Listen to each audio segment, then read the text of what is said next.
आवर्णिक युक्ति का एक महत्वपूर्ण टॉपिक पीएन संधि, पीएन जंक्शन को पढ़ने, समझने या सीखने का प्रयास करेंगे। अब प्रश्न उठता है कि पीएन संधि क्या है। जैसा कि आप जानते हैं कि संधि का अर्थ होता है जोड़। पीएन संधि का तात्पर्य है पी प्रकार के अर्धचालक को एन प्रकार के अर्धचालक से जोड़ने की ऐसी व्यवस्था,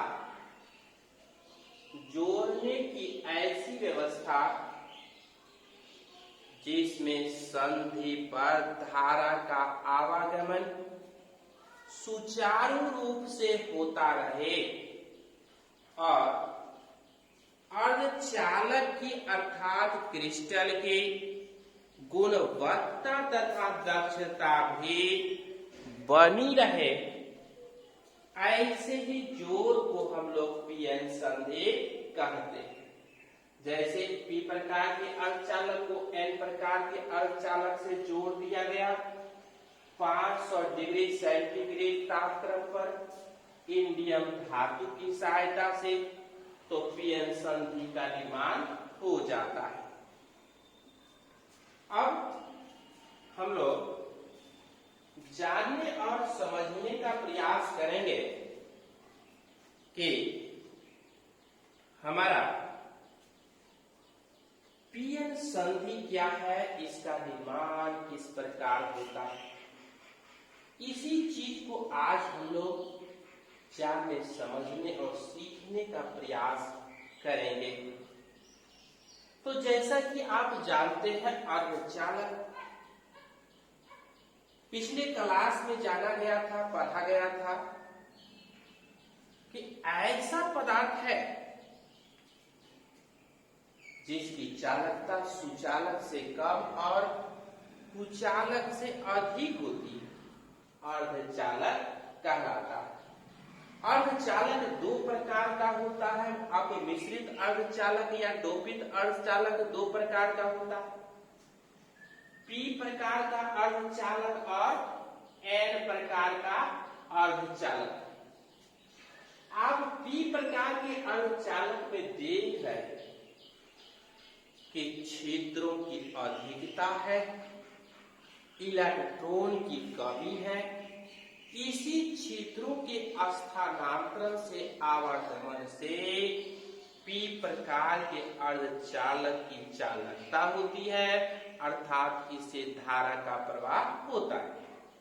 जबकि एन प्रकार के अर्धचालक में आप देख रहे हैं इलेक्ट्रॉन, ऋणात्मक चिन्ह इलेक्ट्रॉन का तात्पर्य है, उसकी अधिकता है और छिद्रों की कमी है। धनात्मक चिन्ह का मतलब कि होल छिद्र और ऋणात्मक चिन्ह का मतलब यहाँ पर इलेक्ट्रॉन से है। जब हम पी प्रकार के अर्धचालक को एन प्रकार के अर्धचालक से 500 डिग्री सेंटीग्रेड तापक्रम पर इंडियम धातु की सहायता से जोड़ देंगे और संधि पर इसकी गुणवत्ता तथा दक्षता बनी रहेगी, उसी व्यवस्था को हम लोग पीएन संधि कहते हैं। अब पीएन संधि में किस चीज का निर्माण होता है?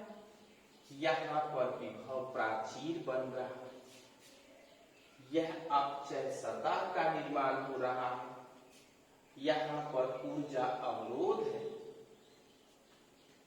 तो जैसा कि पुनः समझ लें, पी प्रकार के अर्धचालक को एन प्रकार के अर्धचालक से जोड़ने की ऐसी व्यवस्था जहां संधि पर धारा का आवागमन होता रहे, क्रिस्टल की गुणवत्ता और दक्षता बनी रहे, पीएन संधि कहलाता है। अब हम लोग यह बात समझने का प्रयास करें कि दो अर्धचालक को जोड़ दिया, धारा का आवागमन हो रहा है, तो इस संधि को पीएन संधि कहा जाएगा। और पीएन संधि का निर्माण कोई साधारण प्रक्रिया या साधारण विधि नहीं है। दो अर्धचालक को हम बांध करके नहीं जोड़ सकते, दो अर्धचालक को हम वेल्डिंग करके नहीं जोड़ सकते। इसको जोड़ने का एकमात्र केवल रास्ता और उपाय है 500 डिग्री सेंटीग्रेड तापमान इंडियम धातु की सहायता से जोड़ा जाए, तभी पीएन संधि का निर्माण होगा।